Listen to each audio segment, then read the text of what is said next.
del núcleo no te dice nada, ¿va? Lo que me interesa es cómo trabaja. Y aquí vamos a ver en ese dibujo que ustedes ya deben de tener ahí a la mano, que los núcleos yo los organicé y que ves que ahí definitivamente hay un patrón ahí, ¿va? Si ves la clasificación entre núcleos arqui, núcleos paleotalámicos, núcleos neotalámicos, estos núcleos quedaron de alguna forma núcleos de origen similar, o sea, arqueo, paleotalámico, neotalámico, quedaron agrupados juntos, y eso es por el mecanismo, por la manera en que filogenéticamente se fueron agregando núcleos a la masa talámica. Originalmente, la masa talámica, sus núcleos estaban empaquetados entre las hojas de la lámina, o sea, los primeros en aparecer eran los núcleos intralaminares y el núcleo reticular, que ya sabemos que son arquitalámicos. Luego, cuando empezaron a aparecer los núcleos con conexiones corticales más específicas, quedaron ubicados primero medial a la lámina medular interna, o sea, en la región medial del tálamo y en la adherencia entre los dos masas talámicas. Y después, más recientemente, empezaron a aparecer núcleos en la hilera dorsal, lateralmente, pero en la parte dorsal del tálamo, mientras que los núcleos de proyección específica quedaron metidos en la porción ventral.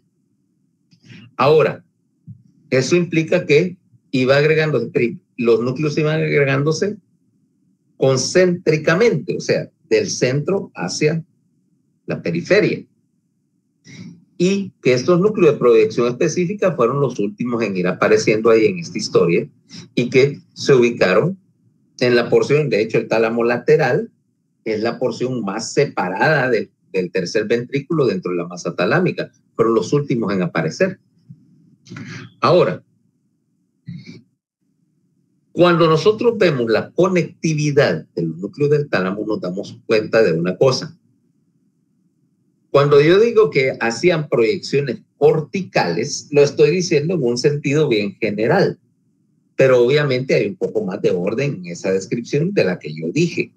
Y en realidad, cada área de la corteza va a recibir conexiones por lo menos de dos núcleos del tálamo, de un núcleo paleotalámico, términos generales, y de un núcleo neotalámico.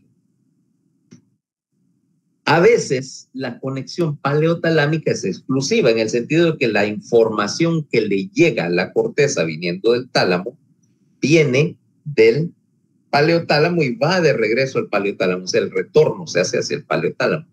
Pero cuando hay un núcleo de proyección específica, cuyas conexiones solo van del neotálamo a la corteza y no hay retorno, tiene que haber un segundo núcleo conectado, un núcleo paleotalámico que actúe básicamente como un retorno, o sea, para enviar las instrucciones de control de la corteza al paleotálamo, del paleotálamo al neotálamo. Y contrario a lo que te diría Barr, que en ese sentido yo discrepo, por ejemplo, algunos textos como Barr, no existen conexiones internas entre los núcleos talámicos, y eso conceptualmente te darías cuenta que es un absurdo, o sea, ¿por qué no va a haberla? Dos, implica que no habría manera de controlar los núcleos neotalámicos, y los núcleos neotalámicos son encendibles y apagables en un sentido general, y no hay conexiones de retorno, ¿ok? Por lo tanto, ahí sí vamos a entrar en una discrepancia enorme con ese texto, ¿no? Pero como yo no tengo obligación de creerle a Barr ni a nadie, y desgraciadamente este texto lo han arruinado, por cierto, esta es la 9ª edición, que de por sí ya es medio mala, ¿vale? Le ha quitado un montón. La 10ª es todavía peor, ¿okay? Les aviso para que lo que vamos a mencionar, lo que vamos a discutir ahorita, va a discrepar de su texto. ¿Ah? Y me vale si no le gusta Barr, por supuesto. Ahora, quiere decir que cada núcleo del tálamo tiene una proyección cortical que ya es definido. O sea, podemos rastrear las fibras de un núcleo en particular. Y aquí vamos a definir las, ¿cómo se llama? Las proyecciones como eferencias del tálamo. O sea que, para hacer breve toda esta disquisición, aquí en tu libro de texto o cualquiera, vas a encontrar una tablita como esta, ¿va? Donde dice, espérate, no me voy a poner a leerla, por supuesto, para que vean. Ustedes lo buscan ahí.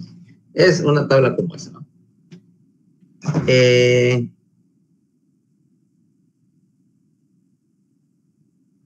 Nada más. Quitar el blur. Ahí. Ok. Y no me voy a poner a leer una tabla en una reunión de mitad. Eso es demasiada reganería de mi parte. Lo que queremos es explicarla para que ustedes puedan, si la tienen ahí, me vayan siguiendo. O si no, la pueden ir construyendo. Agarrar una hoja de papel. Y nosotros entonces vamos a ver, porque esta tabla incluso le falta algunas cosas. Yo voy a tener entonces en mi cuadrícula una tabla donde, bueno, tengo los núcleos agrupados por grupos y vamos a dividir los núcleos entonces en 4 grupos. El grupo medial, el grupo anterior, el grupo lateral y el grupo intralaminar. ¿Ok? Basado en su posición relativo a la lámina medular interna, que es fácil de identificar. Y el grupo lateral lo voy a dividir en 2 filas, una fila dorsal y una fila ventral. Simple, ¿verdad? Ahora,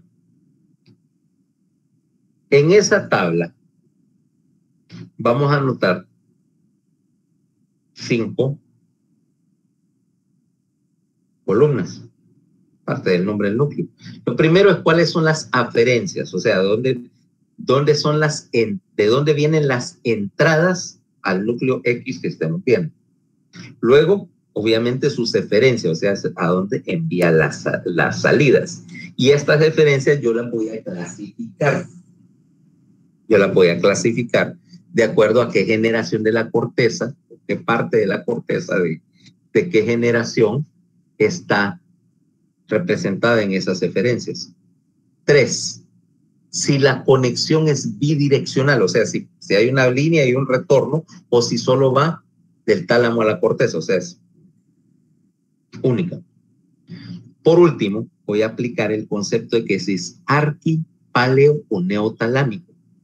Y obviamente, como los núcleos no van a venir con una fecha de fabricación para determinar su filogenia, yo voy a aplicar esta regla.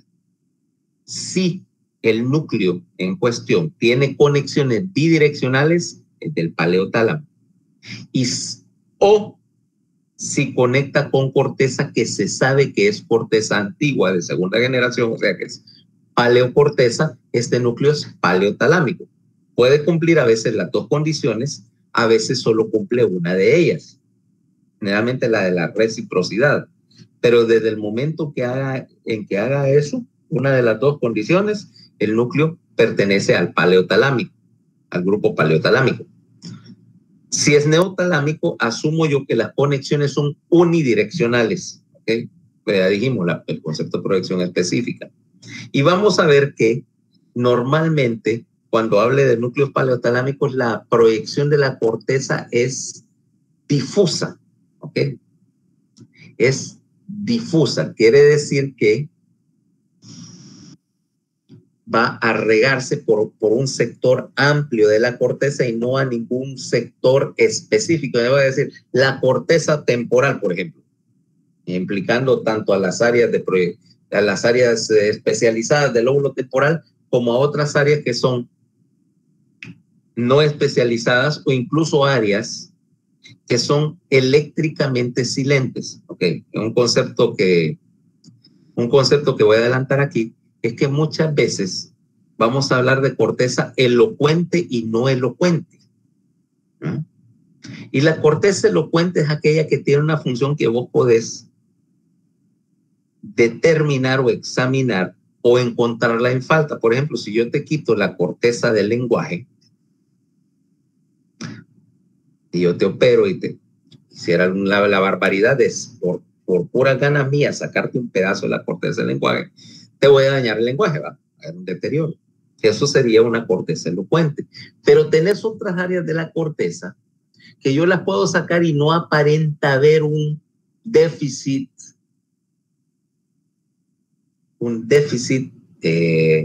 examinable, pues. No te encuentro falta, te quité un pedazo de corteza y aparentemente no te pasó nada. Y eso dicen corteza no elocuente, ¿verdad? O como decían los textos antiguos dicen, que no tiene función definida o no tiene función atribuida. No tendrá función atribuida o encontrarle por examen. No quiere decir que esté ahí de por gusto. ¿Okay? Ni una neurona en la corteza está ahí si no tiene razón de estar.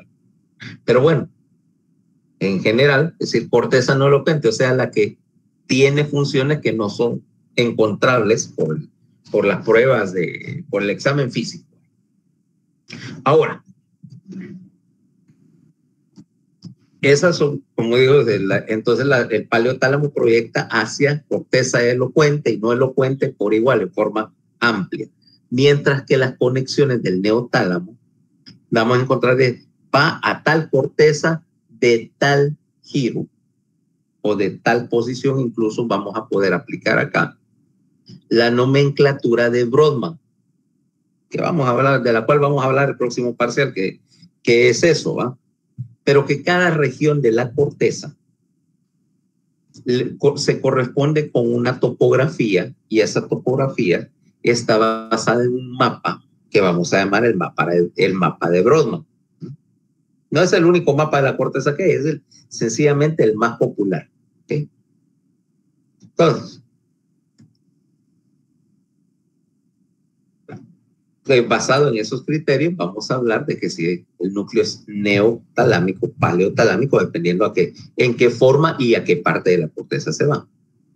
Y por último, definir para qué existe ese núcleo, o sea, cuál es su función o su razón de existir. Ok, algunas cosas también adicionales. Los núcleos del tálamo en general son excitadores y sus neuronas producen glutamato. Excepciones va a ser algunas interneuronas dentro de los núcleos, no las proyecciones de ellas, que son inhibidoras y utilizan GABA. Y dos, el núcleo reticular, que produce una mezcla de GABA y acetilcolina. Ese es un núcleo, es una hoja de neuronas colinérgicas, en principio, ¿ok? Y que por lo tanto, todos los núcleos que utilizan glutamata ya sabemos que la convención los hace excitadores y que las conexiones de inhibidores internas usan acetilcolina y usan GABA, y el núcleo reticular que tiene proyecciones difusas, y por cierto es el único núcleo talámico que no tiene proyección a la corteza. ¿Ok? Núcleo reticular se conecta con el resto del tálamo, pero es el único núcleo que no te va a tirar fibras a la corteza. Es un núcleo inhibidor. ¿Okay? Bueno. Y ahí entremos entonces en materia. Empecemos, como es lógico, por el núcleo, por el grupo anterior de núcleo, o sea, por todo lo que está rostral a la bifurcación de la lámina medular interna. Y ahí tenés dos núcleos. ¿Cuáles son los dos núcleos del grupo anterior?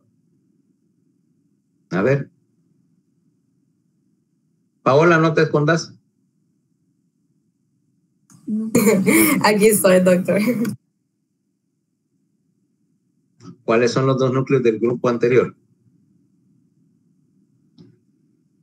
El núcleo reticular del tálamo y el complejo anterior. El complejo nuclear anterior. Acuérdense que ese es un núcleo compuesto. ¿Okay? Entonces, empecemos por el núcleo reticular, que es un poquito diferente de los demás en términos de conexiones. Primero veamos ese núcleo reticular que, como te dije, era un capuchoncito de células que le da, que se enrolla alrededor, se envuelve alrededor del núcleo anterior. Y que, bueno, es su equivalente, que en forma y tamaño a lo que más se parece es a un kipá. ¿Sabes qué es un kipá, va? ¿No saben qué es eso?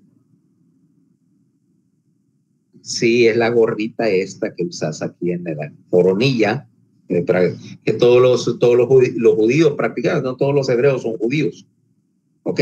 Que todos los judíos practicantes usan, en particular los que son de origen, porque los judíos se clasifican, el pueblo judío tiene varias divisiones, vaya, por así decirlo, están los que son descendientes de los pueblos judíos de ahí, de Asia, de Palestina, que no siempre la usan.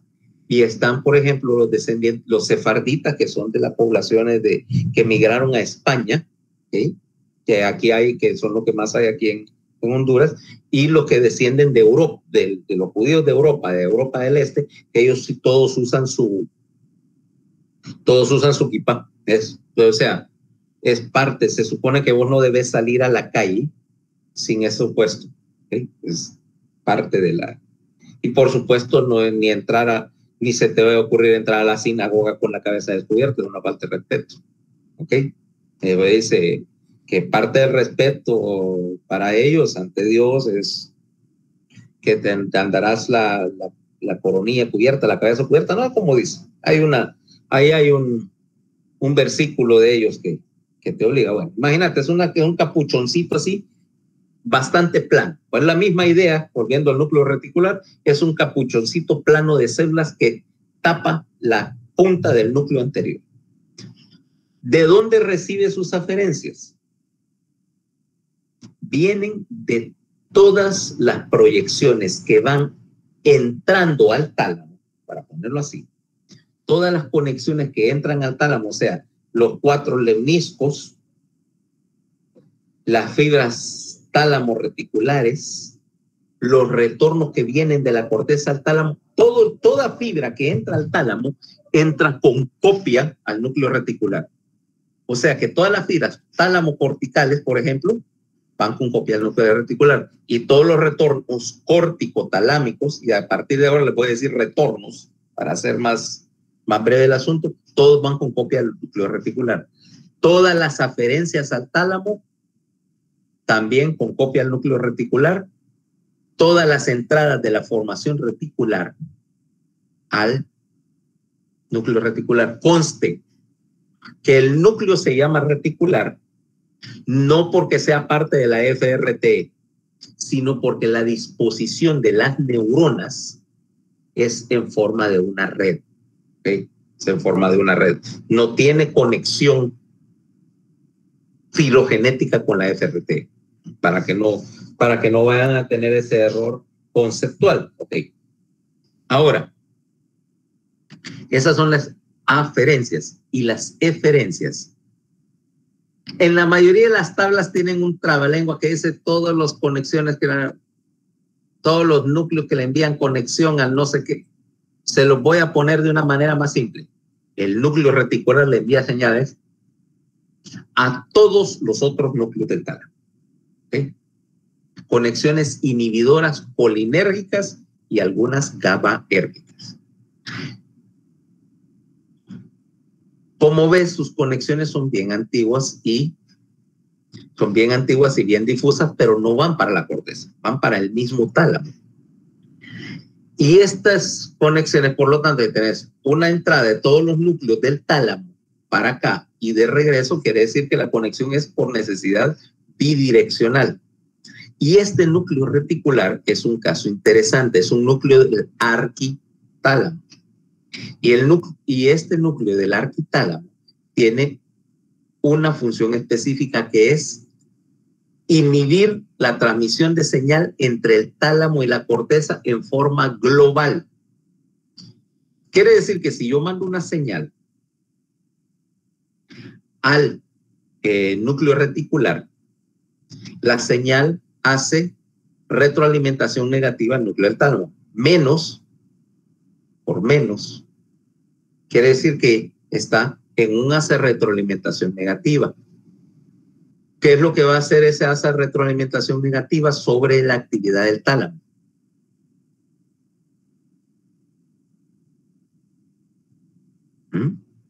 Si yo tengo una señal de un núcleo talámico, la envío al núcleo reticular, baja la actividad del núcleo reticular y, por lo tanto, deja de inhibir al tálamo.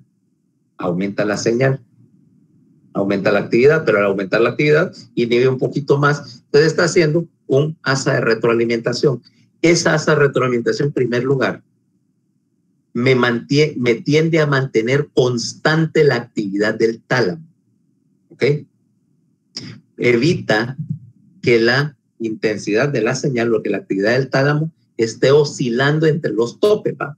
Así como vimos las colaterales aquellas en los núcleos profundos del cerebelo que me mantenían la actividad del cerebelo constante y me prevenían oscilaciones bruscas de la actividad del tálamo, del cerebelo. Aquí hago lo mismo, estoy tratando de mantener la actividad del tálamo constante, porque si yo estoy haciéndole así a la actividad del tálamo, le estoy haciendo así también a la actividad de la corteza, y yo no creo que a la corteza le vaya a gustar mucho que yo le empiece a subir y bajar los breakers.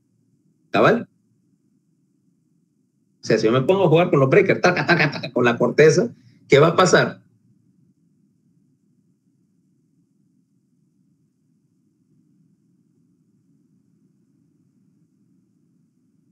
Si se fue, subió.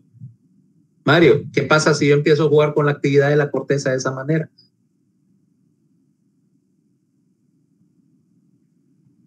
Va a afectar en sus funciones. Voy a afectar el nivel de conciencia. Voy a estar, como quien dice, te subo y te bajo los breakers, voy a estar oscilando el nivel de conciencia y peor aún, voy a quemar la corteza. Voy a estar jodiendo con la actividad. Si yo empiezo a jugar con los breakers de la oficina, hacerle taca, taca, taca, voy a quemar todos los aparatos. Bueno, no creas que la corteza es muy diferente. 1 y 2. Yo puedo enviar una señal proveniente de varios lugares. Puede ser de la corteza, pero también puede ser de la formación reticular. Una señal al núcleo reticular o del hipotálamo también. Me falta eso, del hipotálamo. Una señal al núcleo reticular que diga, baja los breakers de toda la corteza, y cuando baje los breakers de toda la corteza, ¿qué estoy haciendo, Paola? Si yo le bajo todos los breakers al mismo tiempo a toda la corteza en general, ¿qué le estoy haciendo? Cortando aferencias. Estoy desaferenciando la corteza, exactamente. O sea que tengo una manera de regular el nivel de actividad de la corteza. En descendente, es el switch apagado. Después tengo que buscarle el switch encendido, ¿va? Pero tengo una manera que dice, baje, desaferencia la corteza, mándela a dormir con una sola señal. Es más, con una sola señal que puede originarse de la corteza. Yo pudiera mandar una señal cortical, decir, hey, lights out, ¡bum! Se fue la corteza. Magnífico. Entonces, función ya definida en términos formales es la modulación inhibidora de la transmisión de señales del tálamo a la corteza en forma global, modulación global del efecto que tenga el tálamo sobre la corteza. Ok, vámonos al otro núcleo. Entonces, si te das cuenta, desde el punto de que estás regulando la actividad de la corteza, eso cae dentro de la definición del arquitálamo, ¿correcto? Me dijimos, la función original de la primera generación de núcleos era encender y apagar. O sea que cae cabalito en mi definición. Ahora vámonos al otro núcleo de ese grupo, que es el grupo anterior, ¿ok? El grupo anterior de núcleos que reciben señales En su tabla va a decir del cuerpo mamilar, que es un núcleo hipotalámico. Es cierto, reciben del núcleo mamilar, pero también recibe señal de una región más arriba de la corteza que se llama el área septal, y va a recibir señales de la corteza de la formación del hipocampo en el lóbulo temporal. ¿Okay? Recibe entonces, ¿por qué? Porque ahí vas a tener voy a hacer un diagrama, porque aquí nos encontramos por primera vez con un grupo de fibras que vamos a sacar a bailar un montón de veces. Permitido.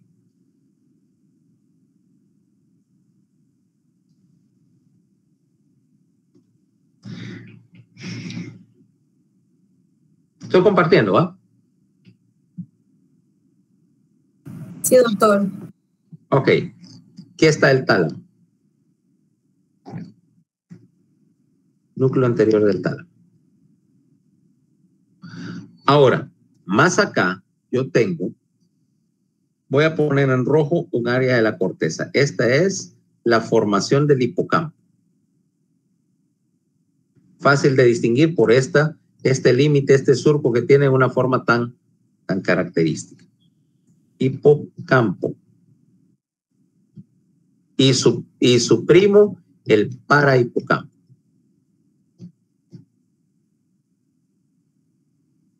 Aquí más abajo, voy a ponerlo en negro, el núcleo mamilar, que es parte del hipotálamo, ¿ok? Y por aquí arriba, voy a ponerlo en dorado, un sector de la corteza que se llama el área septal. Después vamos a hablar en detalle del área septal porque esa es una de esas áreas. Ok.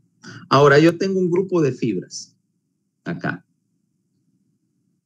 Y acá vienen del mamilar, pasan por acá y van a parar al área septal. Y estas fibras, por supuesto, son bidireccionales, o sea, van y vienen. Y se comunican también aquí hay una comisura, y se comunican con el otro lado, con las fibras, con la misma estructura en el otro hemisferio. Este grupo de fibras se llama el fornix.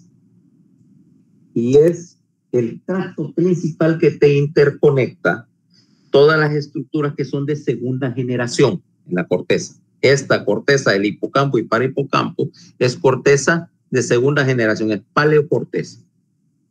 Ahora, el hipocampo, hay otro tracto, aparte del fornix, que también me conecta las cosas acá, y lo voy a poner en amarillo, que se llama el tracto mamilotalámico. Toda la explicación de esto lo van a encontrar en la parte del hipotálamo, entre otras. Tracto mamilotalámico. Ahora, quiere decir que las aferencias de este núcleo del anterior del tálamo son los núcleos mamilares. Fíjense que dije núcleos mamilares, porque aquí del otro lado tengo el otro núcleo mamilar. Aquí tengo el otro hipocampo, el del otro lado, que también me están alimentando el fornix. Esto es bidireccional, hay una comisura. O sea que estoy recibiendo conexiones aquí, aferencias entrantes de los núcleos mamilares, es del hipocampo, campos, de las áreas septales.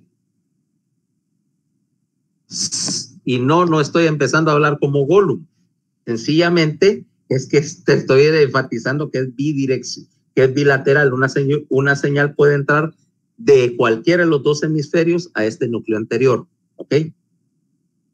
Y comunica, esas son las entradas y las salidas. Ahora voy a ponerte en un color, en este color bien gay. Te voy a poner acá un giro de corteza moderna que se llama el cíngulo. Las salidas del núcleo anterior van a ir al cíngulo, ¿ok? Salida hacia este cíngulo. Ahora, todo este anillo, te voy a dibujar ahora su posición en la cara medial del hemisferio. Permitime. No, permitime, porque no voy a hacer la corteza cerebral en el color tipo My Little Pony. Más acá.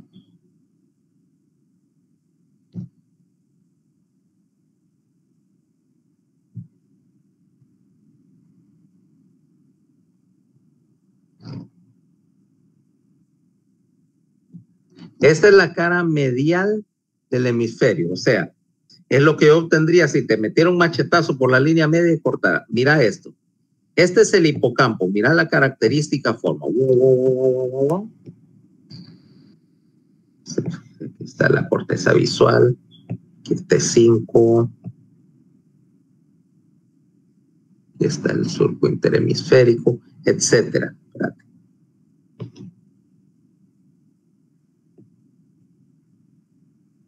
Ahora, el hipocampo está en rojo, mira. Hipocampo. Ahora, el cíngulo en ese color todo fresa, ¿va? Aquí, Rainbow Bright. Cíngulo. ¿Ves que forman un anillo? El área septal, ¿en qué color la puse? En dorado. Usando los mismos colores.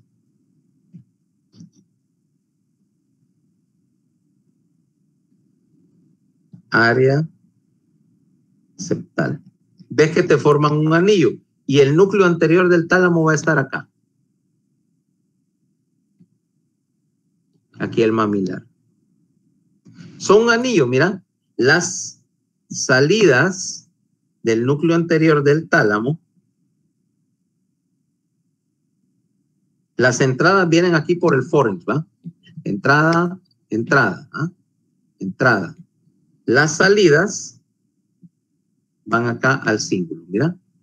Ahora, y todo esto, por supuesto, que está, como está configurado en anillo, quiere decir que todo esto puede dar la vuelta. Ra, ra, ra. Entonces, entradas,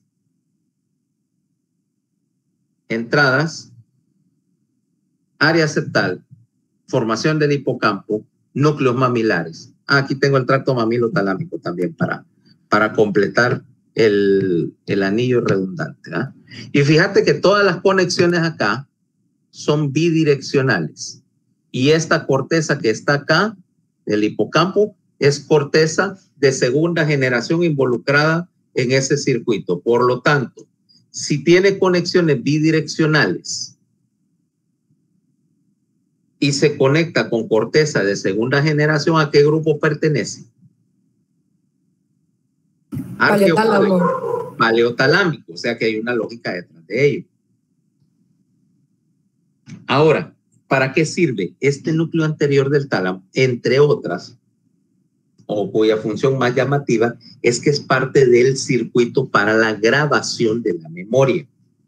Porque ahora tenés una ruta reentrante. Hipocampo o núcleo mamilar, cualquiera de los dos, núcleo anterior del tálamo, retorno al núcleo mamilar o retorno al cíngulo y del cíngulo al hipocampo de nuevo. Racatán, es un anillo. ¿Y para qué me sirven todas las estructuras angulares o todas las estructuras que dan vueltas sobre sí mismas en términos de corteza?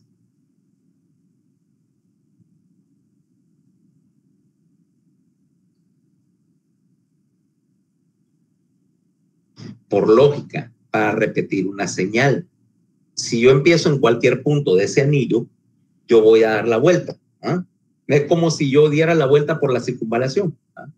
Yo empiezo en la 105 brigada y agarro camino para abajo, para llego al 105 brigada, agarro, paso por la privada, por el teatro, llego a la primera calle, sigo, voy a llegar al McDonald's, bajar por toda la circunvalación hasta la Pepsi, y de la Pepsi para abajo y regresar a la 105 brigada. En cualquiera de las dos direcciones que vaya, pues puedo agarrar el otro carril y hacer lo mismo bajando, ¿no? Y podría estar dando vueltas por circunvalación todo el día. regresando al mismo lugar. Ahora, eso sería, por lo tanto, una definición de un anillo. ¿Para qué quiero un anillo yo en términos de grabación de la memoria?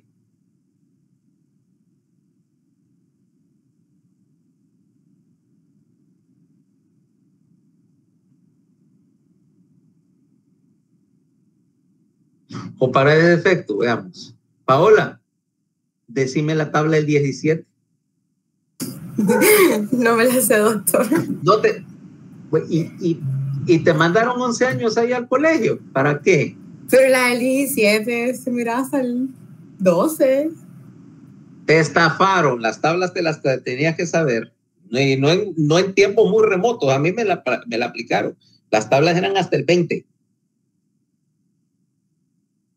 17 por 1, 17, 17 por 2, 34, 17 por 3, 51, 17 por 4, 68, 17 por 5, 85 y así sucesivamente. Que lo que pasa es que ahora que hasta el 12, ¿sí? Porque cada día le van recortando más al programa, ¿va? Pero te das cuenta. Ahora, ¿cómo te vaya? Y la del 7 sí te la enseñaron, espero. Sí, eso sí. Ok, ¿cómo te la aprendiste? 7 por 1, 7, 7 por 2, 14, 7 por 3, 21, 7 por 4, 28, así. Por repetición. Por repetición, cada vez que vos repetís algo, como dice, lo estás grabando, y mientras más lo repetís, más lo reforzás, ¿ok? Más lo reforzás. Ese es el principio y de la misma manera que vos lo haces conscientemente para cosas como la tabla del 7 o los ríos de Centroamérica o los núcleos del tálamo o cualquier otra cosa que se te ocurra hacerlo. Pero tu grabación de la memoria, o sea, yo tengo un mecanismo innato, intrínseco para grabar recuerdos.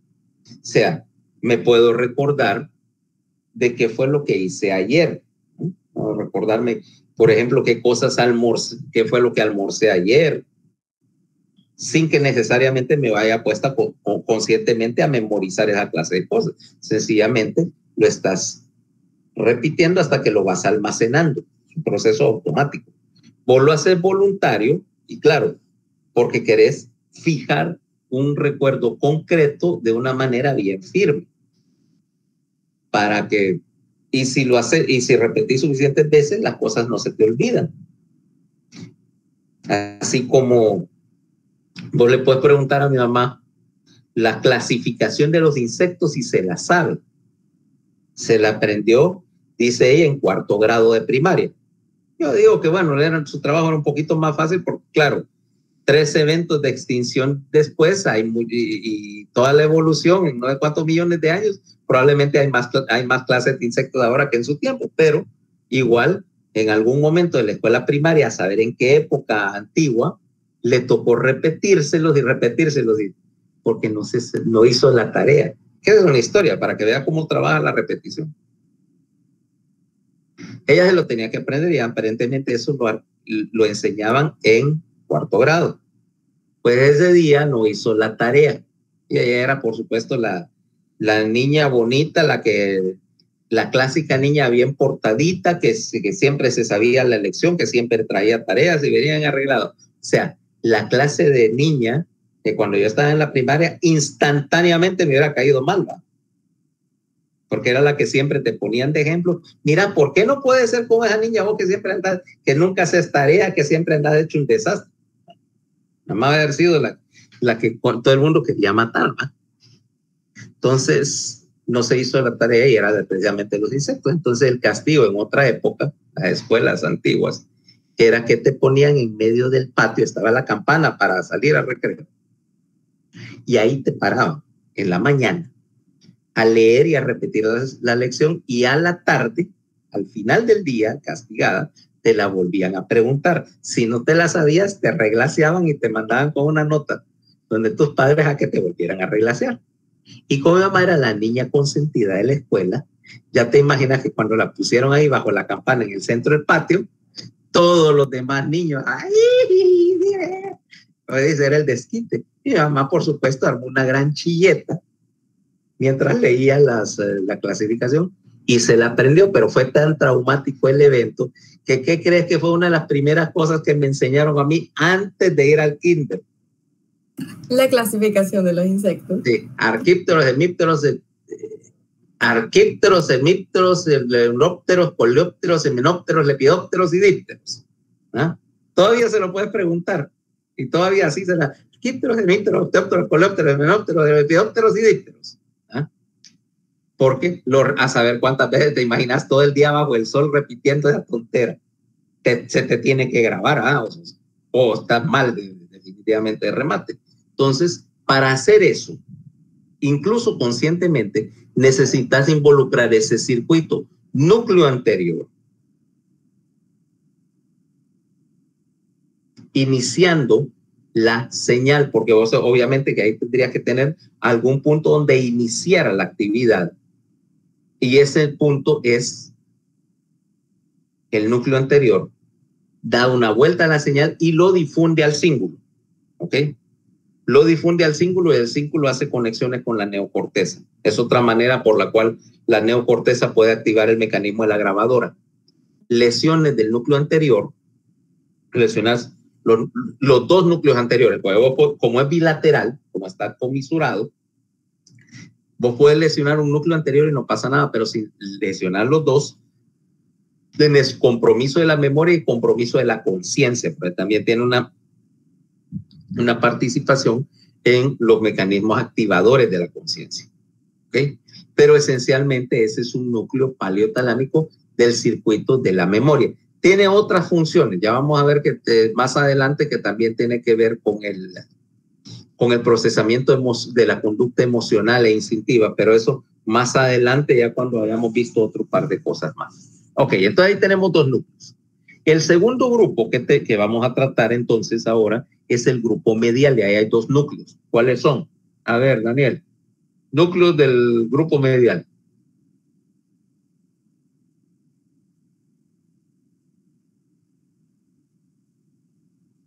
Medio dorsal y medio ventral.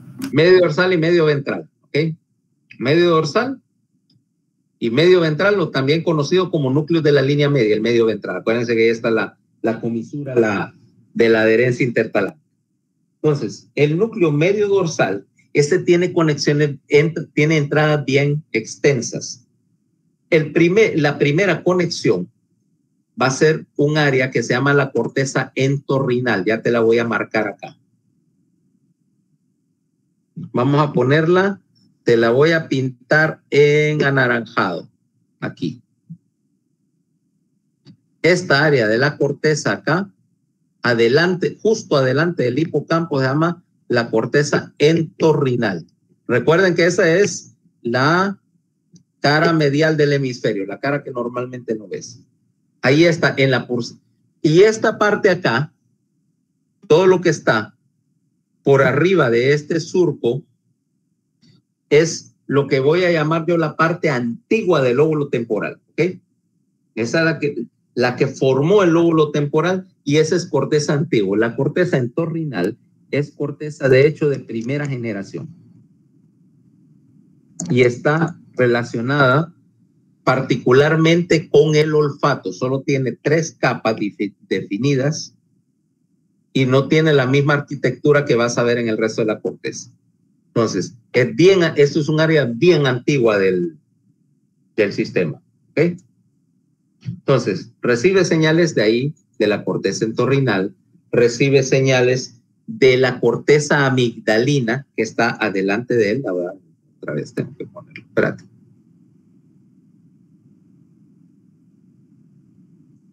De la corteza amigdalina. Ahí está en azul ahora. Esta es la corteza amigdalina.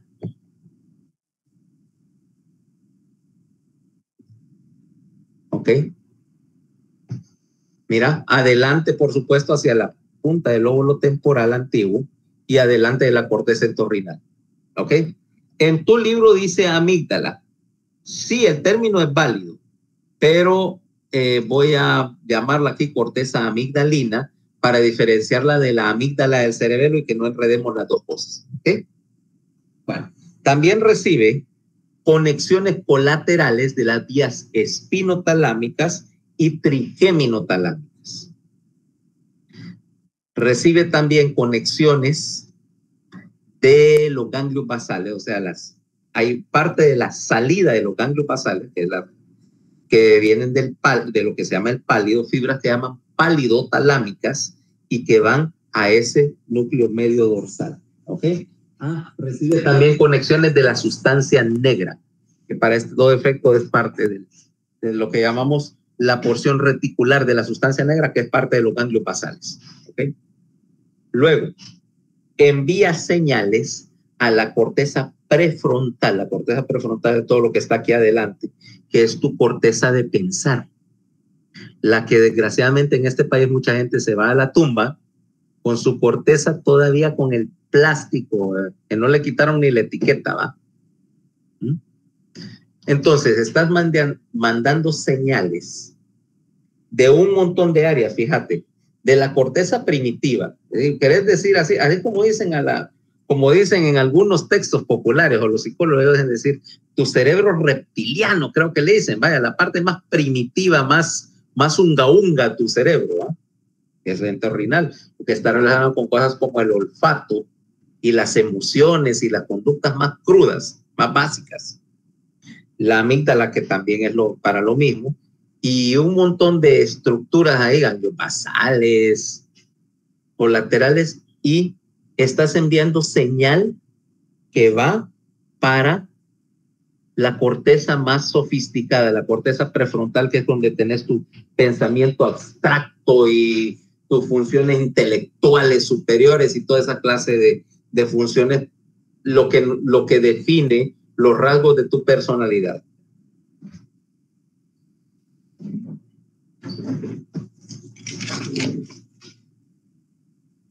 Entonces, si te das cuenta, ya estás involucrando corteza vieja con corteza nueva. Y ya dijimos, corteza con, por ejemplo, la corteza de la amígdala y la corteza entorrinal, calificaría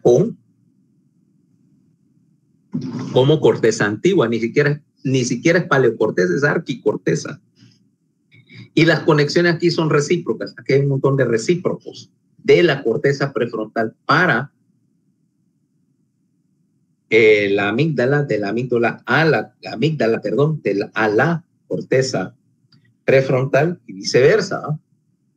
O sea que por definición te llena la característica de una conexión bidireccional y pudieras decir con corteza antigua, ¿va? Voy a extender un poquito la regla y decir que aunque no es paleocorteza, pero es algo que se le parece mucho. Por lo tanto, este núcleo, ¿a quién pertenece?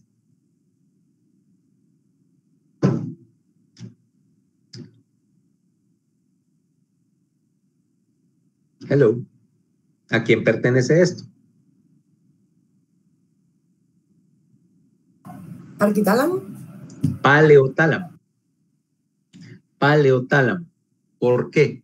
Porque este no está participando en la activación tiene conexiones arquitalámicas, sí, pero no son tan son difusas, pero no tanto. Vamos a meterlo en el paleotálamo. ¿Por qué en el paleotálamo? Porque involucra, por ejemplo, a corteza, involucra algún grado de corteza, pero primitiva, pero es más enfocada, no proyecta a toda la corteza. Entonces, lo vamos a meter en paleotálamo porque cumple la condición número 2 de ser bidireccional, aunque no cumpla la condición número 1, la de conectarse con paleocorteza. Ahora, ¿para qué sirve? Este es un poco complejo. El problema es que la tabla que tiene tu texto dice respuestas de comportamiento que implican decisiones basadas en la predicción e incentivos. ¿Y qué rayos que quiere decir? Que es bien difícil, o sea, prueba de que un libro de texto puede poner una cuestión y no decir nada. Lo que pasa es que este es un punto de interconexión entre la porción más antigua de tu cerebro y la porción más moderna. O sea, tomemos tu caso, por ejemplo, Paola. Tu conducta es la suma o el balance entre dos estímulos que son opuestos. Por ejemplo, tenés tu corteza amigdalina, tu corteza del hipocampo, tu corteza entorrinal, que está orientada hacia la satisfacción de tus necesidades más básicas. ¿Y cuáles son tus necesidades básicas? Alimento. Alimento.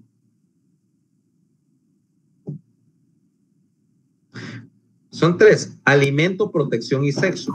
Son las tres cosas con las cuales vos estás buscando todo el día, todos los días. ¿Ok?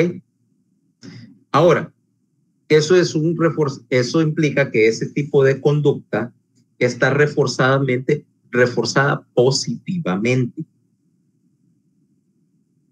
Refuerzo positivo quiere decir que mi conducta, basada en estas conductas más instintivas, en lo que, como aquella vieja película, bajos instintos, y mientras más bajos, mejores, me impulsa a mí a hacer cosas. Pero si yo fuera solo guiado por mis impulsos y mis instintos, imagínate, no voy a estar aquí sentado en una oficina al mediodía hablando sobre estructuras anatómicas difíciles de ver, cuando aquí cruzando esta pared ahí está la piscina de la casa, y podría estar en la piscina de la casa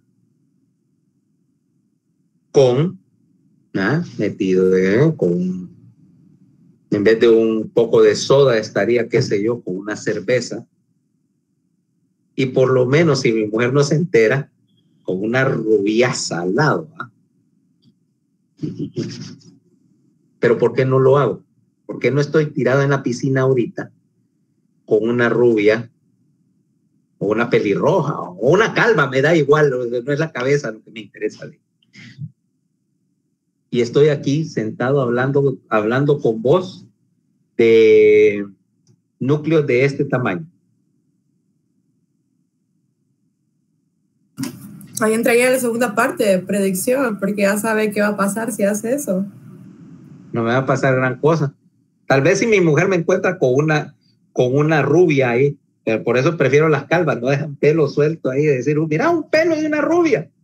No es calva. No, es más, y mira que tiene la cabeza calva, es la mía.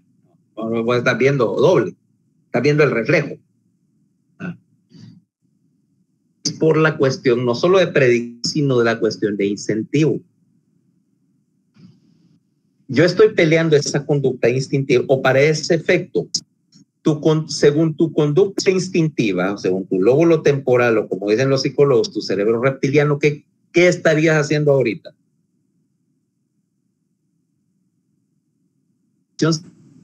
¿O dónde quisieras estar ahorita?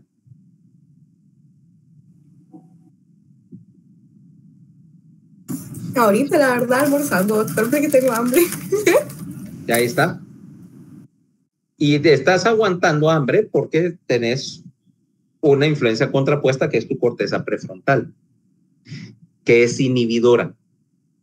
Mi conducta prefrontal, mi conducta más civilizada, es básicamente una conducta inhibidora, que me dice, por ejemplo, que yo tengo una responsabilidad de venir a dar clase aquí porque me pagan para eso, y que el incentivo para hacer eso, hay varios, aparte del incentivo económico que me pagan por venir a dar clase, de que también hay cierto incentivo, si lo querés más abstracto, más moral, que de alguna manera yo siento satisfacción de que vamos avanzando en el curso. Y digo, bueno, ya voy cumpliendo con las metas que yo mismo puse, de que para tal día vamos a dar clase y que la clase tiene que tener cierto estándar de calidad, y que no soy de la clase de persona que consideraría solamente poner unas instrucciones en la campus virtual y mandarte a leer. Digo, no, yo pienso que la clase tiene que ser de mejor calidad que eso, etcétera. O sea que tengo dos motivos contrapuestos, y vos también, porque tenés un incentivo y una predicción a largo plazo que se supone que si vos estás aquí prestando atención en la clase y no sé qué, vas a tener una recompensa al final. O sea, dice, bueno, del punto de si lo querés, desde el punto más crudo, es decir, bueno, voy a pasar la clase, no me voy a aplazar, ya no tengo que volver a llevarla hasta, ok, me interesa la materia, o me interesa lo que estamos hablando, y quiero salir sabiendo algo de neuroanatomía, vaya, o obtener la explicación a cosas que me pican la curiosidad, vaya, para ponerlo así, versus quisieras estar y lo pudieras llevar más allá, no solo comiendo, es decir, estar comiendo y estar tal vez en una piscinita, en la playa, con, no sé, con una hamburguesa al lado y un refresco, una cerveza, lo que quisiera, y agravado por el incentivo que hoy es jueves, y de no ser por este jueves, hubieras dicho, es puente, mira, es puente, no voy a clase de neuroanatomía, entonces tengo miércoles, jueves, viernes, sábado, domingo, fin, prácticamente una semana de 2 días, pero en algún momento yo tengo que balancear esas dos cosas para regular mi conducta.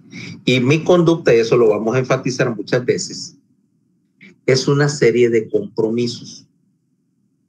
Vaya, vos tenés clase, qué sé yo, a las 7 de la mañana y te empezás por el primer compromiso. ¿Me conecto o no me conecto? O sea, me levanto a las 7 o antes de las 7 para estar a tiempo de la conexión, o no, y después le pido, mejor me quedo dormida y después le pido la copia a alguien. Entonces tenés tanto un reforzador positivo, es decir, me quedo durmiendo y no hago nada y después obtengo la copia, versus un reforzador negativo que puede ser, pero fíjate que ahí toman asistencia, o porque ahí la participación en la clase cuenta más que el material que están colgando en la página y tengo que ir a ver cómo participar en la discusión. Dos cosas contrapuestas. Tu reforzamiento de seguir a tu corteza entorrinal que te dice quédate dormida, etcétera, versus la otra. Y como eso, fíjate, es lo primero que hiciste en la mañana. De ahí un montón de cosas. Decisiones, por ejemplo, que voy a almorzar. Y digo, no, me voy a almorzar. Me voy a almorzar una caja de donas y un 6-pack de cerveza Dove, vaya, 6-pack de Dove, y me voy tirado en el sofá mientras estoy viendo televisión, al estilo de Homero Simpson. Eso pudiera ser mi almuerzo. Pero no, tal vez escojo algo más convencional, porque digo, no puedo mantenerme en una dieta de donas y cerveza. ¿Ok? O ir al buffet del buffet, cualquiera, el del Hilton, ¿vale? Y en vez de servirme comida, decir, voy a almorzar como niño de 4 años y voy a atacar la mesa de los postres, ¿va? Exclusivamente. Y sí lo he hecho. ¿Okay? No siempre actúo como adulto ni me gusta. Pero el balance de los dos implica que yo tengo dos influencias contrapuestas de dos áreas diferentes de la corteza, ahora sí. Y yo tengo que balancear, yo tengo que interconectar una con la otra, y que una y otra se balanceen, y para eso necesito un punto de encuentro. Y el punto de encuentro es el núcleo medio dorsal. Estoy juntando dos señales diferentes y las estoy coordinando. Dos áreas de la corteza que son filogenéticamente separadas por un montón de millones de años y básicamente anatómicamente separadas porque no hay fibras que crucen directo de esa área de la corteza a la otra, sino que pasan por el núcleo medio dorsal, y que además me representa el balance entre la conducta emocional y la conducta racional, y que de esta manera yo puedo enviar una señal de la corteza prefrontal, por ejemplo, a la corteza más antigua, para suprimirla, para inhibirla, para permitir que mi pensamiento racional sobrepase en jerarquía a mi conducta emocional, si no, mi actitud andaría cambiando de minuto a minuto. Bueno, ahora vámonos con el otro. Los núcleos de la línea media, núcleos medioventrales, reciben señales de la corteza amigdalina y del hipotálamo. ¿Ok? Si te das cuenta, son conexiones muy similares, porque estos núcleos son hasta cierto punto muy similares y envían señal a la corteza del hipocampo, de la formación del hipocampo. ¿Ok? Nuevamente, recordándote en el dibujo, vamos a ponértelo otra vez. Espérame. En la parte antigua del lóbulo temporal, la relación, mira, corteza amigdalina, formación del hipocampo. Estos dos están, y el hipotálamo aquí abajito, ¿va? O sea que estoy enviando señales de acá a los núcleos de la línea media y de regreso, y de aquí de regreso. Toda esta parte, amígdala, corteza amigdalina, corteza entorrinal, corteza del área septal, por cierto, corteza del hipocampo, todo esto es el sector para el procesamiento emocional.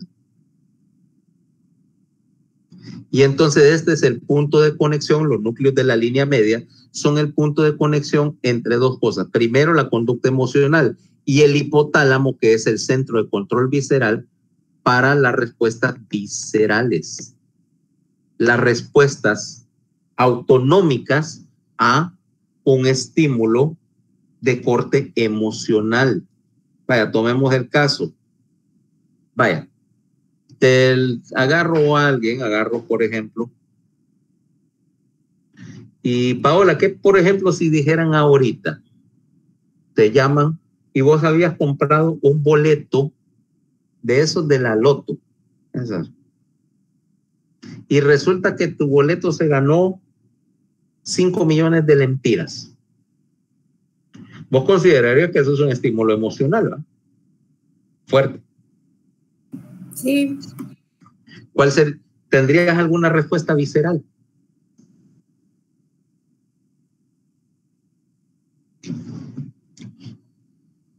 Alguna gente sí la tiene, pues. No sabría decirle, doctor, la verdad. Bueno, claro, es un caso hipotético, pero vos sabes que si alguien le dice, te acabas de ganar 5 millones de pesos, hay gente que hasta se desmaya de la emoción, ¿vale? Es una respuesta visceral, vasomotora, generada, por supuesto, por el hipotálamo, ¿no? Porque hay una conexión entre las respuestas emocionales, entre los estímulos emocionales y las respuestas. Hay gente que se desmaya, otra gente se pone pálida, incluso pudiera considerar, yo he visto gente con un estímulo emocional, incluso que ese es favorable, pero es tan violenta, pues, el cambio, que tal vez le da por vomitar, ¿va? El susto, se le revuelve el estómago de la emoción, ¿ah? O cualquier otra cosa, ¿va?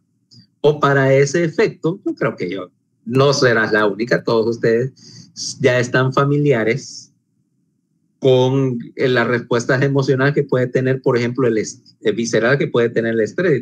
Y te digo, por ejemplo, mira, vamos a hacer una cosa, voy a adelantar el examen de la otra semana, lo voy a adelantar, es mañana.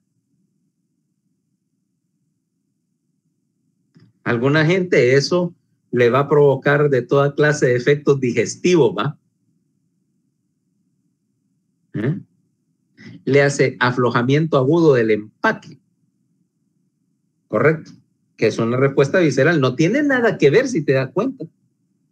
No tiene nada que ver tu aparato digestivo con el examen de neuroanatomía o de bioquímica o lo que sea, pero todos conocemos gente que les da toda clase de reacciones extrañas ante ese tipo de examen. Y yo he visto gente que se pone tan nerviosa en los exámenes que básicamente se enferman solo del estrés. Pero para eso quiere decir que tenés que tener otra vez un punto de interconexión, y aquí es donde están los núcleos de la línea media. Y la conexión trabaja al revés también.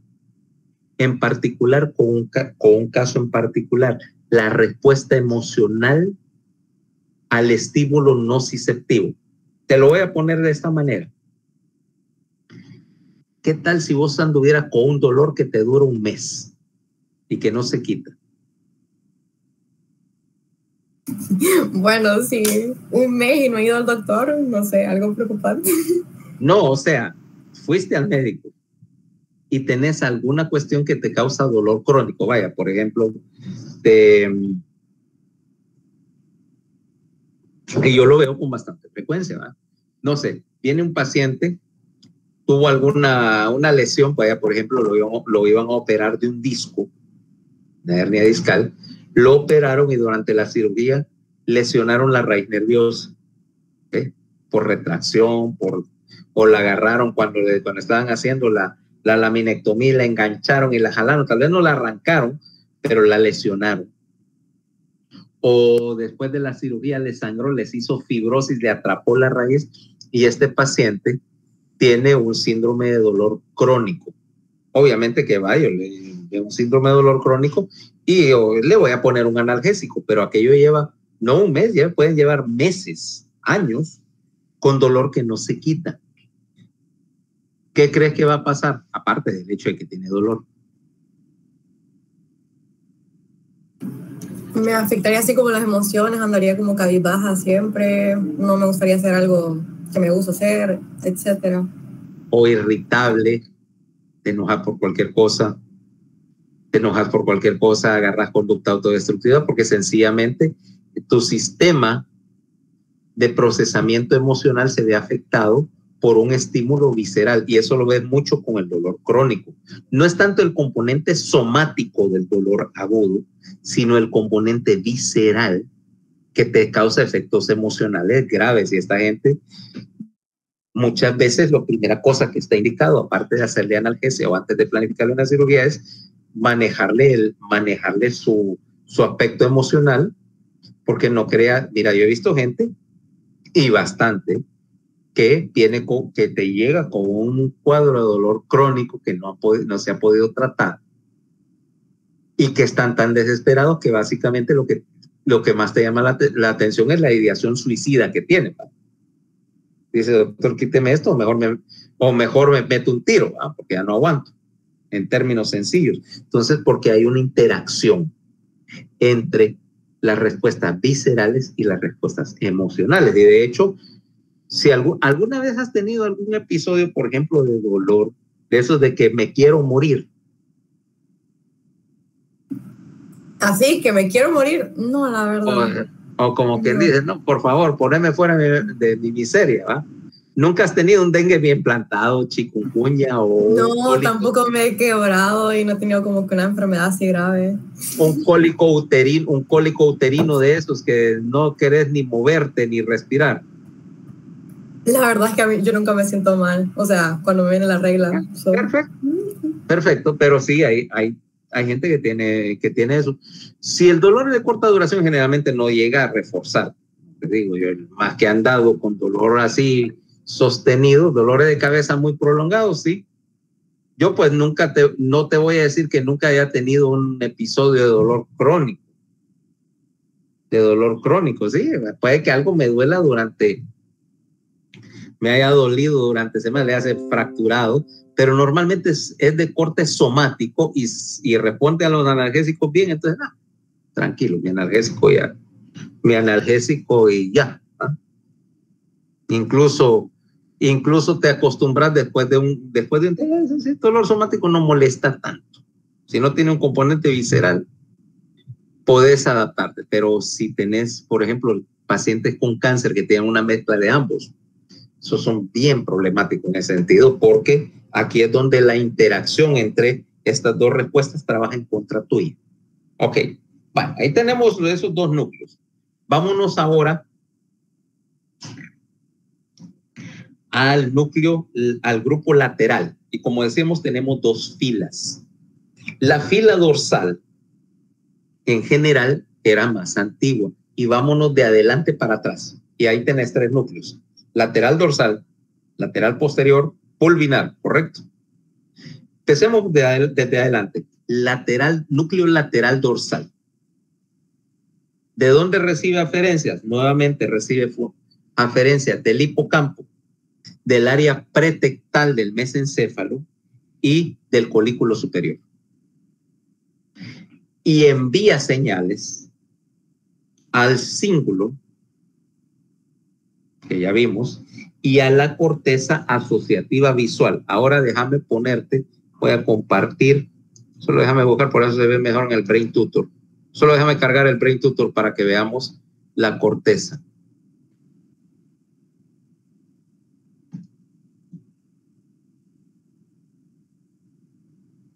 Shift. Ahí. Permíteme, solo la voy a poner en el mapa. La corteza asociativa visual. Keep selected. 18, 19, 37, 22, puse 19, 7.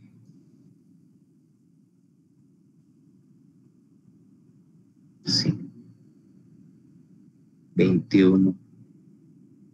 22 no va. 20 no, 22. Ok. Permitidme, no va a cambiar. Aquí ya lo tengo. Ok. Proyecta hacia todas estas áreas que te voy a mostrar. La corteza asociativa visual, ¿ok? En el lóbulo occipital, en el lóbulo parietal, en el lóbulo temporal. Alrededor de esto, ahora el núcleo lateral dorsal envía señales, mira, a todas estas áreas que están en colores. La corteza asociativa occipital, que ahí está marcado con sus números de Brodmann, 18 y 19. La corteza asociativa en el piso, lo que llamamos el piso temporooccipital, que son 37, 20 y 21. 22 no, esa lo cliqué por error. 37, 20, 21. Y en el lóbulo parietal, que son las áreas 7 y 5. Todas estas regiones están involucradas con el procesamiento de la señal visual. ¿Por qué? Porque la visión es un estudio, todo lo que entra por tus retinas tiene que pasar por un análisis súper extenso, mira. Tanto para el análisis de la posición espacial de los objetos, como para el bastante complicado trabajo de reconocer los objetos y sus variantes y clasificar lo que ves dentro de una serie de categorías. O sea que este núcleo lateral dorsal está enviando señales a toda esta área y está recibiendo señales de todo este pedazo de la corteza, casi un tercio de la corteza, si te das cuenta. Ahora, como las conexiones aquí son bidireccionales e involucran decíamos, al hipocampo, que es corteza, es paleocorteza, este es por lo tanto un núcleo paleotalámico. ¿Para qué lo quiero? Este núcleo lateral dorsal está involucrado en dos cosas. Uno, me está recibiendo información del colículo superior y del área pretectal que me está señalando en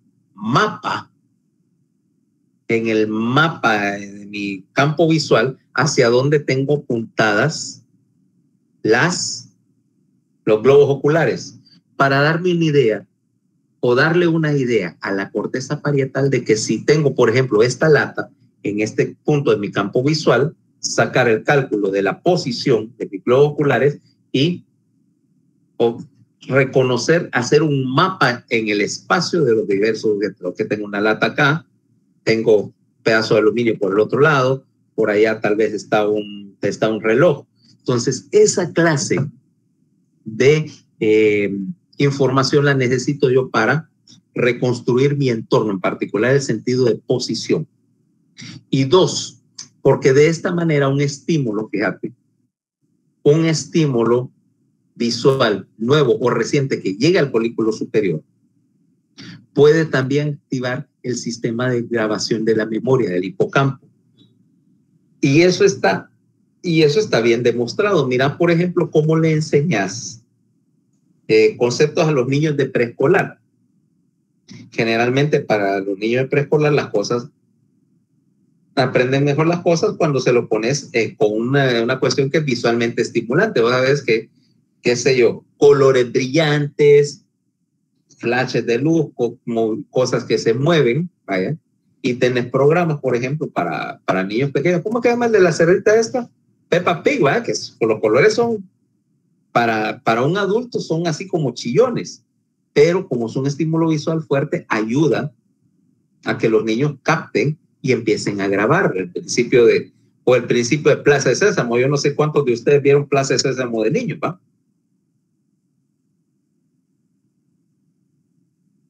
Yo lo vi. Bueno. Yo lo vi. Bueno, ¿lo viste? Bueno. Y te das cuenta que ellos utilizan cosas así como visualmente bien impactantes, números brillantes, colores, monstruos, de hecho, para llamar la atención, porque estás utilizando el núcleo lateral dorsal bajo el principio. Apareció algo grande, brillante, en movimiento en mi campo visual, activa el sistema de memoria y empieza a grabar. Esto es algo interesante. Grábalo. Y al mismo tiempo está en tal posición en mi campo visual y, ok, tal objeto está aquí, acá, allá, y empezás a activar el sistema que procesa mis relaciones espaciales de los objetos. ¿Okay? Que de hecho tenés palabras para las relaciones espaciales. Adelante, atrás, arriba, abajo, cerca, lejos, que también te lo enseñaban también lo enseñaba Plaza Sésamo. Archibaldo era el de esa canción. Alrededor, arriba, abajo, a través, cerca, lejos. Un monstruo azul para que se le quedara a los niños, precisamente porque tenía una conexión entre un sector ¿cómo se llama? El área pretectal, que no es de pensar, es un núcleo, y dos áreas de corteza que son separadas, de hecho, en evolución y concepto. Okay. Vámonos al otro. El núcleo lateral posterior se parece mucho.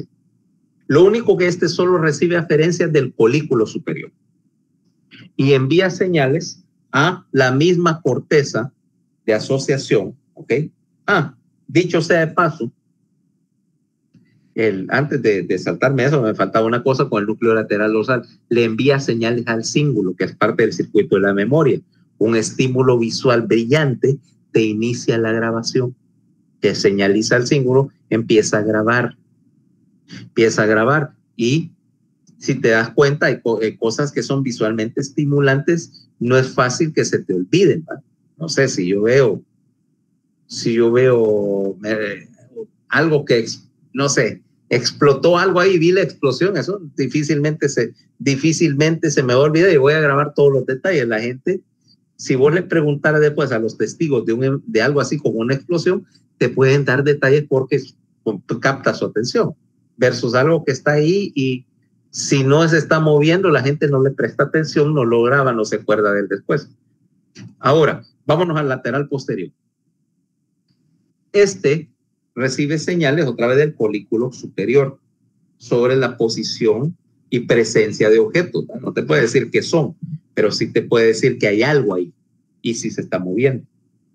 Y le envía señal a la corteza de asociación visual, que es la misma que ya habíamos visto, a recordártela. Toda esta que está aquí, ¿va? Lóbulo parietal, lóbulo occipital, piso del lóbulo temporal, piso temporo-occipital. Para todo efecto, esta diferenciación entre temporal y occipital como lóbulos aquí no cuenta porque esta es una sola barra de tejido. O sea que vamos a llamarlo a partir de ahora el piso temporo-occipital. ¿Y ahí para qué? Pues básicamente es una extensión del caso anterior. Aquí tenés la interpretación de los estímulos visuales. El punto donde estás enviando información, le estás señalizando a la corteza de asociación que ahí hay algo que debe analizar, ¿eh? Informándole la presencia de algo con que tiene que trabajar. Es parte del mecanismo mediante el cual vos reconoces objetos nuevos y analizas un estímulo visual porque es nuevo, porque es relevante. ¿Okay? Vámonos por último al pulvinar, al tercer núcleo de la fila, y casi toda esta fila te vas a dar cuenta que está dedicada al procesamiento visual. La mitad del tálamo, acá esta mitad del tálamo, está relacionada con el procesamiento visual en el sentido de que es un sistema para la detección. ¿Ok? Fíjate que no estamos hablando todavía del análisis o de la transmisión de información visual, porque eso lo veremos más adelante en otro grupo de núcleos. Sencillamente estás bajo la idea de que yo tengo dos sistemas visuales incorporados en uno solo. El primero es lo que yo llamaría la visión nivel unga unga, vaya, nivel dinosaurio, nivel rana, nivel pez. Que vos ves básicamente un mecanismo de detección donde yo estoy buscando movimiento y presencia. ¿Okay? Hay un objeto llamativo, colorido a veces, que se está moviendo en mi campo visual de izquierda a derecha. No estoy percibiendo detalles, solo estoy percibiendo que hay algo y uno o varios objetos, su posición y movimiento me está orientando sobre la presencia de las cosas a mi alrededor. Pero tengo otro sistema visual más adelante que se va a encargar de evaluar detalle. ¿Okay? Evaluar detalle, de permitirle diferenciar entre objetos, pero eso vendrá después. Ahorita estamos con el sector un poco más crudo de la visión, donde estás utilizando la visión como un sistema detector, nada más. Y el tercer núcleo todavía está perteneciendo a esto, es un núcleo paleotalámico también, el pulvinar. El pulvinar me está recibiendo señales del área pretectal, de la corteza, de toda la corteza visual, de la corteza asociativa visual, importante, de los núcleos geniculados medial y lateral, que están, acordate que esos descansan sobre la superficie del pulvinar, están adheridos al pulvinar y tienen muchas conexiones del núcleo, de los núcleos geniculados al pulvinar y de regreso. Y vos me vas a decir que entonces, porque ahí en tu libro te dice retina, pero no hay una conexión directa. La conexión es indirecta con la intermediación del núcleo geniculado. Entonces yo estoy recibiendo señales de los núcleos que procesan y filtran información visual, de los núcleos que filtran información auditiva, del área pretectal y de la corteza visual. Ahora yo puedo tomar esto, procesarlo y enviarle señal a 3 sitios. A la corteza parietal, que me procesa el componente de posición de la visión, porque si yo veo esta lata enfrente mío, vos podés contestar 2 preguntas. En primer lugar, si esto sale en tu campo visual y vos me podés decir 2 cosas acerca de ella. La primera es, ¿qué es esto? ¿Qué es esto? Una lata de refresco. Específicamente.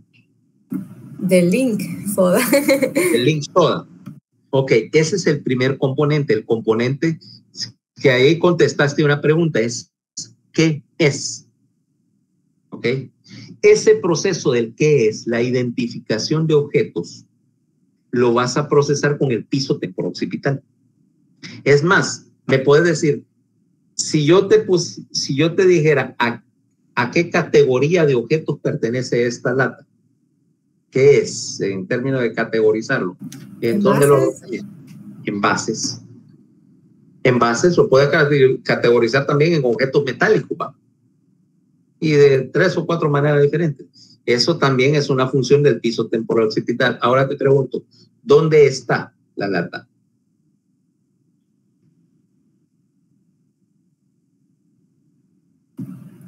Pues la tiene arriba de usted. Arriba de mí. Adelante o atrás de mí. Adelante. Okay. O sea que tenés, fíjate que basado en la imagen, tenés una idea de la relación de los objetos. Voy a quitar el blur del... Espérame, efectos visuales, ¿dónde está? Quitar esto de los efectos visuales de las cosas. Y que ves, por ejemplo, que yo estoy en una posición determinada dentro de la habitación. Dice, es obvio que yo estoy delante de ese escritorio que está ahí en el fondo, ¿va? Y que detrás en el escritorio en orden hay, qué sé yo, una lámpara, unas cajas, una repisa ahí con unas gavetitas, etcétera. Y que eso es una orientación, vos te puedes hacer un mapa, incluso a través de lo que ves en la pantalla, de cuáles son los objetos y cómo están dispuestas las cosas dentro de esta oficina. Eso lo responde la corteza del lóbulo parietal, la que maneja la pregunta, ¿dónde? ¿Ok? ¿Dónde está tal cosa? Eso es lo que estás calculando aquí con el pulvinar. Lóbulo parietal, corteza asociativa visual, en términos de lo que vamos a llamar después la corriente visual dorsal. Vas a enviar información también del pulvinar, D y A, la corteza prefrontal, la corteza de pensar, porque esa corteza de pensar puede recibir una señal del pulvinar diciéndole que entró un objeto nuevo al campo visual y la corteza prefrontal definir o enviarle una señal al pulvinar que diga sí, sí me interesa o no me interesa, ahorita no es relevante para mi conducta, ¿ok? También hacia la corteza del cíngulo y la corteza amigdalina que procesan emociones. Vaya, para ese efecto, imagínate que en este momento se abriera la puerta y entrara por la puerta, qué sé yo, mi ex esposa que tengo 20 años de no ver, ¿va a provocar una respuesta emocional? Por supuesto. Y una respuesta visceral, de seguro, porque lo que me va a dar es una acidez de estómago, de esas que voy a sentirme como dragón, justo antes de estrangularla, por supuesto. Por algo me divorcié. Entonces, hay una respuesta emocional, una respuesta del cíngulo de la amígdala, que tiene que ver primero con la recuperación de un recuerdo de la memoria para identificar quién es. Y de paso identificar todas las trastadas que me hizo. ¿Ok? Quiere decir que aquí es donde pongo la conexión entre dos series de dos cosas que son bien disímiles desde el punto de vista de su evolución y de su filogenia. Uno es la visión como identificador de objetos, esta vez. Y otra es las respuestas emocionales que son muy anteriores a cualquier cosa que fuera visión útil como detalle, ¿va? Entonces, y vos sabés que los estímulos visuales son una de las mejores formas de provocarte una respuesta emocional, ¿va?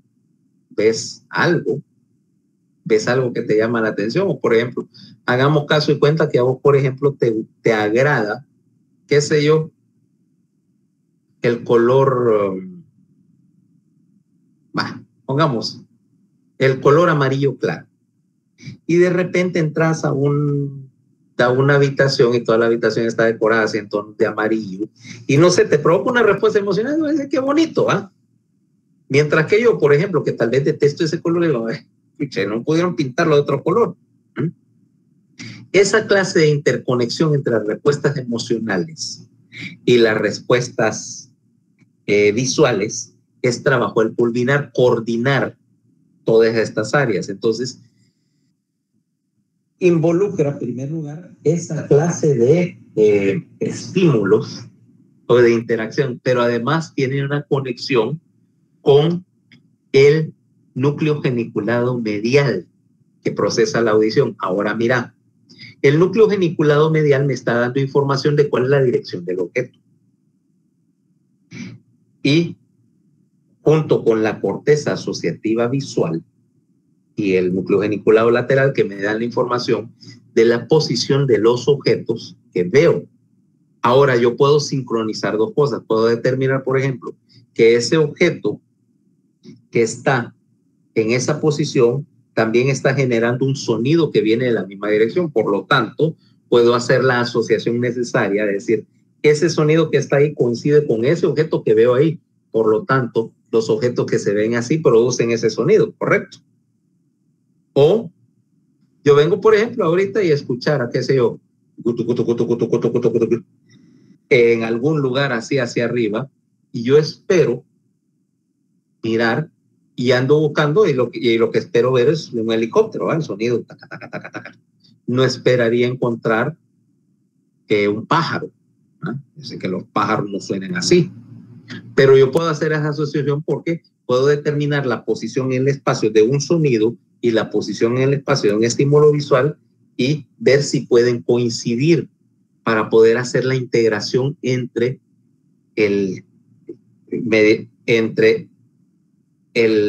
la detección de estímulos visuales y auditivos. Y además, determinar, por ejemplo, si yo oigo un sonido y soy un helicóptero, ¿ok? Y enviar esa información a la corteza prefrontal y decir, bueno, es interesante ahorita o eso es algo tan común que ya no le presto atención. Pero si tal vez nunca lo hubiera oído, y eso que suena así, ve, mira, eso es nuevo, ¿no? La primera vez que ves que es un objeto de esos. O estás oyendo, estás aquí y oigo los carros pasar por el frente a la casa y tal vez y ya estás tan acostumbrado al sonido de los carros de los vecinos, ya no le paras bola. Pero si yo oyera, qué sé yo, si es que existe, ¿va? El camión antes, ¿te acuerdas que antes había un camión de Sarita o de Cops o algo así que vendían helado? Yo no lo he vuelto a ver en mucho tiempo, pero si oigo ese sonido, despierta, ¿ok? Despierta una respuesta en mi corteza frontal, hey, paletas. Ahora yo puedo terminar la dirección del sonido, ¿va? Y decir, no, pero está sonando por allá, ese todavía está muy lejos, no voy a salir ahorita corriendo a buscarlo, no debe estar ni cerca, ¿va?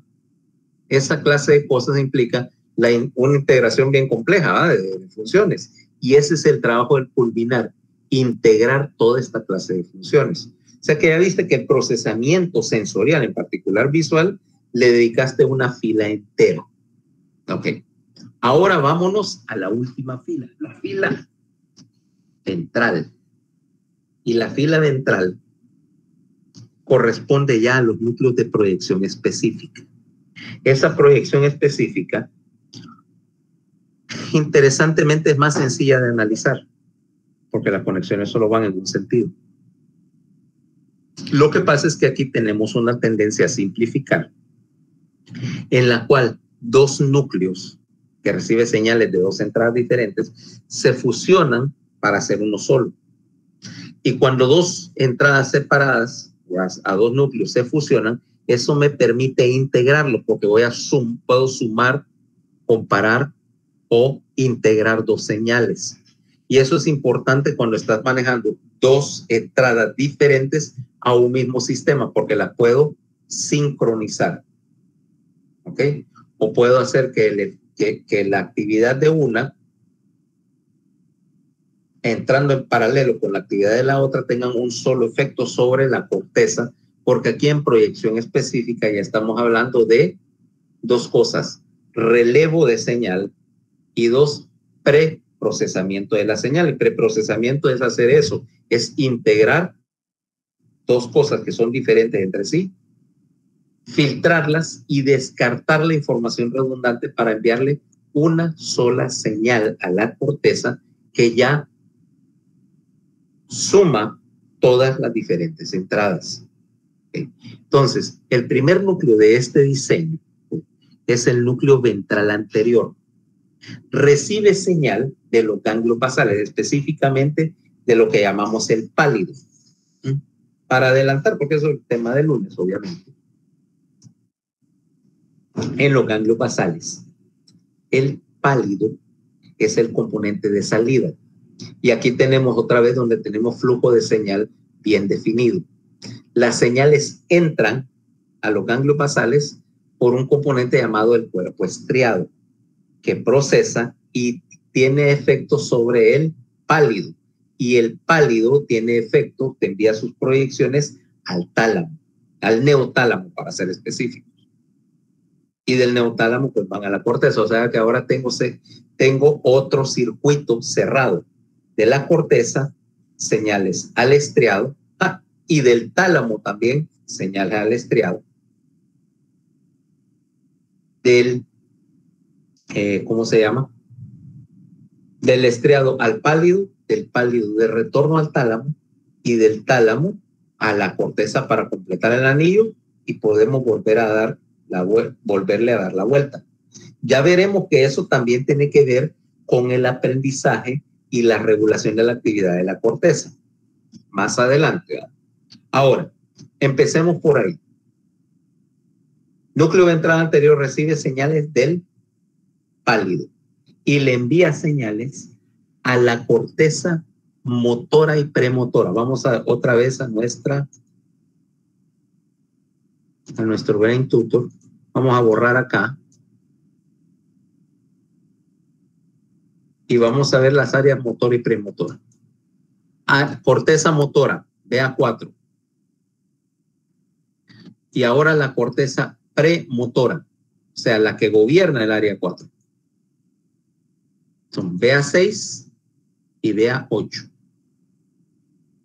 Eso que te acabo de poner ahí es el sector motor del hemisferio. Mira, toda esta porción está, BA4 es para la ejecución de los movimientos, 6 y 8 es para planificación y control de la actividad motora.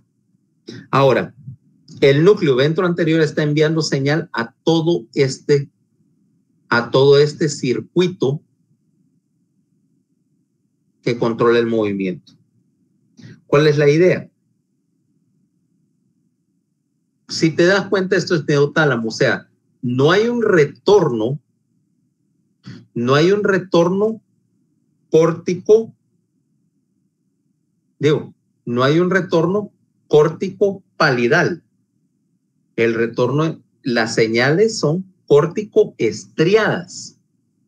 Por lo tanto, la proyección córtico estriadas, estriado palidales, pálido talámicas y de ahí tálamo corticales, o sea, está en un anillo.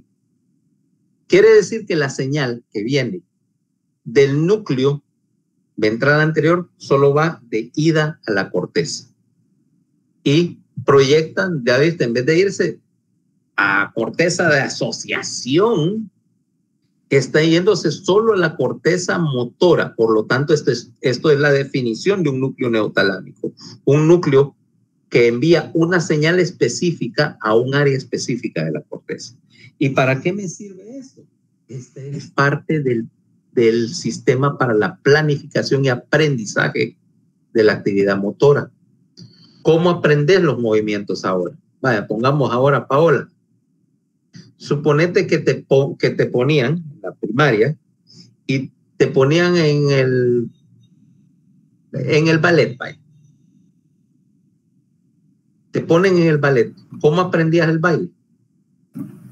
Imitando a los demás. Y practicando, o sea, algo como el ballet, tenés que estar, no sé cuántos años tendrás que estar ahí para llegar al nivel ya de bailar en frente de una audiencia, ¿va? Acordate que yo sería la última persona en la tierra que pudiera saber de ballet. ¿Ah? Por otra parte, ¿cómo se mira un señor de 50 años caro bailando ballet? ¿Va? Ni lo quieres pensar. Pero lo que resulta de esto es que tus movimientos fueron aprendidos y repetitivos y planificados de paso, como toda actividad motora. Si yo sé, no sé, hacer un procedimiento quirúrgico, es porque los movimientos básicos, vaya, cortar, suturar, separar, disecar o usar cualquier instrumental, los tuve que aprender a través de práctica, ¿eh? Para llegar a operar un cerebro, tuve que suturar un montón de heridas de piel cuando tenía la edad de ustedes. Y ese proceso implica un asa de aprendizaje. Ahí es donde entra este núcleo ventral anterior. Estoy enviando señal de los ganglios basales a la corteza para hacer dos cosas. Uno, para informarle a la corteza cuál fue el efecto que los ganglios basales tuvieron en el movimiento, porque no pueden trabajar por su lado y la corteza por otro. Pueden entrar en conflicto. Por lo tanto, los ganglios basales le informan por vía de este núcleo de la corteza qué fue lo que hicieron para que la corteza lo tome en cuenta para el siguiente movimiento. Eso es planificación. Y dos, para el aprendizaje, porque entonces yo puedo practicar un movimiento. Suponete que voy a practicar, qué sé yo, una patada de kung fu. Y la estoy practicando una y otra vez. Cada vez que la estoy practicando, estoy mandando una señal a través de este circuito para irlo grabando en la corteza. Eventualmente los movimientos se van a aprender. Ya no los tengo que hacer conscientemente, ya solo tengo que sacar la receta, pero primero tengo que pasarlo por acá. Entonces, función, planificación del movimiento y aprendizaje de la actividad motora. Luego, bueno, faltan los núcleos ahí del, ¿cómo se llama? El núcleo posterior. Eso lo vamos a ver el lunes, ¿ok? Seguimos el lunes con esta discusión de la tabla, que ya nos falta un pedacito, pero ya es tarde y hora de almorzar. Entonces, aquí pausa y seguimos después. ¿Ok?